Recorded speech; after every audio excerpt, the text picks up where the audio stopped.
প্ৰথমে মই সংগীতাই আপোনালোক সকলোকে এটা নতুন ভিডিঅ'লৈ স্বাগতম জনালোঁ। আজি আপোনালোকৰ কাৰণে ৰসমলাই কেকৰ আইচিং ভিডিঅ' এটা লৈ আহিছোঁ। আগতে আপোনালোকৰ লগত ৰসমলাই কেকৰ ষ্টেপ বাই ষ্টেপ ৰেচিপি শ্বেয়াৰ কৰি থৈছোঁ। হয়তো বহুতে চাইছে আৰু যিসকলে চোৱা নাই এবাৰ চাই ল'ব, তলৰ ডেছক্ৰিপশ্যনতে লিংকটো দিয়া থাকিব। আজি মাত্ৰ মই আইচিং কৰাখিনিহে দেখুৱাম। আহকচোন তেনেহ'লে বেছি দেৰি নকৰোঁ, আজিৰ ভিডিঅ'টোৰ মাজলৈ আমি আগবাঢ়োঁ।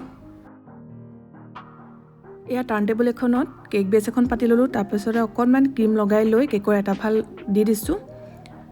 আৰু এতিয়া এনেদৰে ইয়াতে যিখিনি ৰসমলাইৰ মিল্ক থাকে সেই মিল্কখিনিত অকণমান পানী দি পেলাই পাতলীয়া কৰি যিদৰে চুগাৰ চিৰাপ লগাওঁ তেনেদৰে লগাই লৈছোঁ। এনেদৰে কৰিলে খুবেই ছফ্ট হৈ থাকিব কেকটো আৰু লগতে খুব ধুনীয়া ফ্লেভাৰো আহিব। গতিকে আপোনালোকে চুগাৰ চিৰাপ লগোৱাতকৈ এনেদৰে ৰসমলাই মিল্কখিনি ইয়াতে ইউজ কৰিব। তাৰপিছতে এয়া মই নৰ্মেল ভেনিলা হুইপ ক্ৰীম লৈছোঁ আৰু হুইপ ক্ৰীমখিনিত অকণমান য়েল্ল' ফুড কালাৰ মিলাই লৈছিলোঁ। লাইট য়েল্ল' কালাৰ এটা আহিছে মন কৰিছে। এতিয়া ক্ৰীমখিনি মই এনেদৰে পেলেট নাইফেৰে স্প্ৰেড কৰি ল'লোঁ। তাৰপিছতে এতিয়া ইয়াতে ৰসমলাইখিনি অলপ দি দিম, 2-3 চামুচমান। মই এইখিনি হোটেলৰ পৰাই কিনি আনিছিলোঁ, আপোনালোকে ইচ্ছা কৰিলে ঘৰতো বনাই ল'ব পাৰে।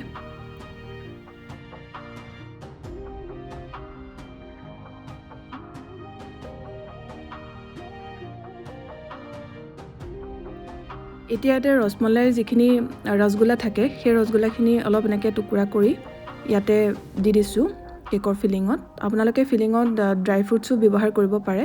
মই ৰসমলাইখিনিকে অকণমান বেছিকৈ দিছোঁ আৰু এনেকৈ বনালেও খাবলৈ বিৰাটেই টেষ্টি হয়।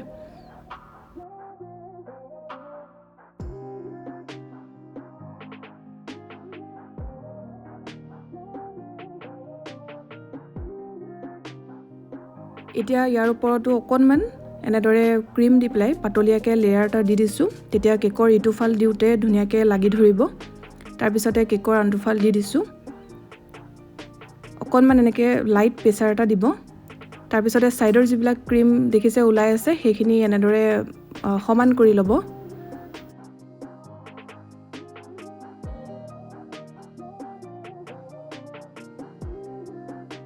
এতিয়া ওপৰতো এনেদৰে ৰসমলাই মিল্কখিনি লগাই ল'ব।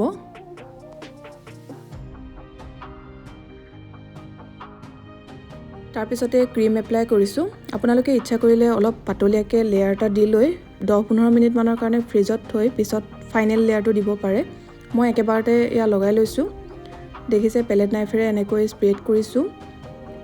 এখন হাতে পেলেট নাইফখন লেফ্ট ৰাইট কৰি থাকিব আৰু এটা হাতে টাৰ্ণ টেবুলখন ঘূৰাই থাকিব। এনেদৰে প্ৰথমতে ক্ৰীমখিনি লগাই ল'বলৈ চাব, তাৰপিছতহে মিহি কৰিব। খুব সোনকালে হৈ যায়, আচলতে প্ৰেক্টিছৰ ওপৰত কথা। প্ৰথমবাৰত আপোনালোকৰ অকণমান টাইম লাগিব পাৰে, কিন্তু যেতিয়া এটা দুটাকৈ কেক বনাই থাকিব তেতিয়া হাতটো আহি যাব। আৰু এটা কথা মন কৰিব, বেছিকৈ ক্ৰীমবিলাক মানে এনেকৈ যদি আপোনালোকে ক্ৰীমবোৰ বেছি পিটিকি থাকে তেতিয়াহ'লে গলি যায়। বহুত কমেণ্ট পাই থাকোঁ ক্ৰীমবোৰ ঢিলা হৈ যায় বা হেৰি হয়। সেই কথাটো মই প্ৰতিটো ভিডিঅ'তে কৈ যাওঁ, গতিকে আপোনালোকে ভালকৈ মন কৰিব বনাওঁতে। আৰু প্ৰথম অৱস্থাত হয়েই তেনেকুৱা, কিন্তু যেতিয়া আপোনালোকে বনাই থাকিব খুব ভালকৈ পাৰি যাবগৈ। এয়া দেখিছে ছাইডটোতো মোৰ ক্ৰীম ভালকৈ লগাই লোৱা হৈ গ'ল। এতিয়া মই যিখিনি এক্সট্ৰা ক্ৰীম আছিলে সেইখিনি আঁতৰাই ল'ম। এনেদৰে এখন স্কেপাৰ লৈছোঁ আৰু স্কেপাৰখনে কেকটোৰ এটা ছাইডত অকণমান টাচ কৰিব আৰু এখন হাতে টাৰ্ণ টেবুলখন ঘূৰাই দিব। যিখিনি এক্সট্ৰা ক্ৰীম আছে সেইখিনি লাগি আহিব আৰু সেই ক্ৰীমখিনি বাৰে বাৰে চাফা কৰি ল'ব। এয়া দেখিছে ধুনীয়াকৈ মিহি হৈ গ'ল। আৰু যদি দেখে যে ক'ৰবাত ক্ৰীম অলপ কম হৈছে তেনেহ'লে এইখিনি সময়তে ক্ৰীম লগাই ল'ব। আৰু ওপৰতো যিখিনি ক্ৰীম বাঢ়ি আছে সেইখিনি মই এনেদৰে আঁতৰাই লৈছোঁ। এইদৰে ছাইডৰ পৰা গা ফাললৈ টানি দিব পেলেট নাইফখন। যিখিনি এক্সট্ৰা ক্ৰীম আছে সেইখিনি গুচি আহিব আৰু পেলেট নাইফখন বাৰে বাৰে চাফা কৰি ল'ব। তেতিয়াহে কেকৰ ফিনিচিংটো ভাল হ'ব।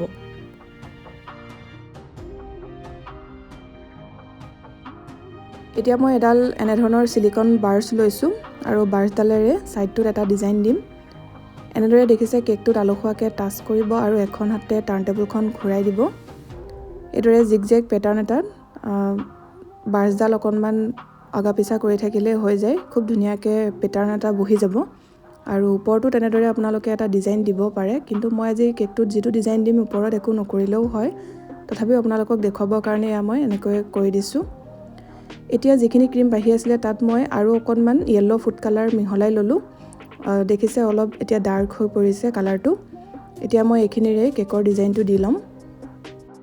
তাৰ কাৰণে এটা মই ডাঙৰ চাইজৰ যিটো ৰ'জ নজল এটা লৈছোঁ। এই নজলটোৰ নাম্বাৰ নাই, সেইবাবে মই নাম্বাৰটো ক'ব নোৱাৰিম, কিন্তু অকণমান বিগ চাইজৰ হয়। এতিয়া দেখিছে এনেদৰে মই এটা ডিজাইন দিম। যিটো অংশ অকণমান ঠেক থাকে নজলটোৰ, সেই অংশটো এনেদৰে ভিতৰলৈ থ'ব আৰু বহল অংশটো বাহিৰ ফাললৈ কৰি পেলাই ডিজাইনটো দিব। দেখিছেনে? আৰু হাতটো মন কৰিব, এনেকৈ মই যেতিয়া চি টাইপত ঘূৰাইছোঁ অকণমান লৰাই দিছোঁ, তেতিয়া মানে এটা পেটাৰ্ণ বহি গৈছে। এয়া দেখিছে?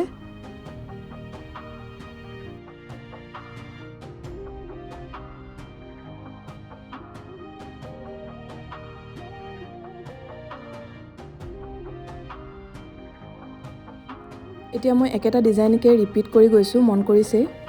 একেবাৰে সহজ হয় আৰু অতি কম সময়তে হৈ যায়। আপোনালোকে এই ডিজাইনটো ডল কেক বনাওঁতেও দিব পাৰে। মানে ডল কেকৰ যেতিয়া ফ্ৰক বনায়, সেই ফ্ৰকটোত এই ডিজাইনটো দিলে খুব ভাল লাগে। এবাৰ তেনেকৈ কৰি চাব পাৰে। এয়া দেখিছে, মই মাজলৈকে এনেদৰে একেটা ডিজাইন দি ল'লোঁ। আৰু এতিয়া মাজত এনেদৰে ৰসমলাইৰ বল কেইটামান দি পেলাই মই ডিটেইলিং কৰি দিছোঁ। বা ইয়াৰ ঠাইত যিকোনো স্প্ৰিংকল থাকিলে সেয়াও আপোনালোকে দি দিব পাৰে। আৰু তলত যদি বৰ্ডাৰ দিব নোখোজে, নিদিয়াকৈও থ'লেও ভাল লাগে। মোৰ অকণমান ক্ৰীম বাঢ়ি আছিলে, সেই ক্ৰীমখিনিৰে মই এতিয়া ডট ডটকৈ এনেকৈ ডিজাইন এটা দিছোঁ। ইয়াত নজল ব্যৱহাৰ কৰা নাই, পাইপিং বেগত ক্ৰীমখিনি ভৰাই লৈছোঁ আৰু আগটো অকণমান সৰুকৈ কাটি লৈ পেলাই এনেদৰে কৰি গ'লেই হৈ গ'ল।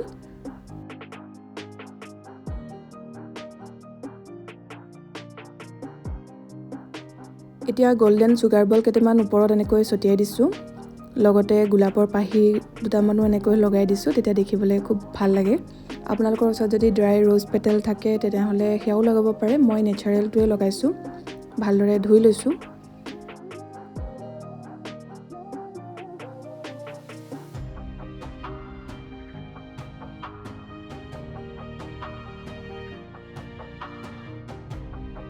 এয়া আজিৰ কেকটোৰ ফাইনেল লুক। আপোনালোকৰ কেনেকুৱা লাগিছে কমেণ্ট কৰি জনাব। এবাৰ নিশ্চয় বনাই চাব যিসকলে আজিলৈকে বনোৱা নাই। যিকোনো এটা স্পেচিয়েল অকেজনত এই ৰসমলাই কেকটো বনাব পাৰে, খুবেই ভাল লাগে। যিহেতু এইটো এটা ফিউজন ৰেচিপি, ইয়াতে আপোনালোকে মিঠাই আৰু কেক দুয়োটাৰে টেষ্ট পাব। আশা কৰোঁ ভিডিঅ'টো চাই ভাল পালে। যদি ভাল পালে ভিডিঅ'টো লাইক কৰিব, লগতে শ্বেয়াৰ কৰি দিব। আৰু যিসকলে চেনেলটো এতিয়ালৈকে ছাবস্ক্ৰাইব কৰা নাই, ছাবস্ক্ৰাইব কৰি কাষতে থকা বেল আইকনটো প্ৰেছ কৰি অল কৰি ৰাখিব। তেতিয়া আহিবলগীয়া ভিডিঅ' ন'টিফিকেশ্যনবোৰ আপুনি পাই থাকিব। আকৌ এটা নতুন ৰেচিপিৰ সৈতে সোনকালে লগ পাম। ভিডিঅ'টো চোৱাৰ কাৰণে বহুত বহুত ধন্যবাদ।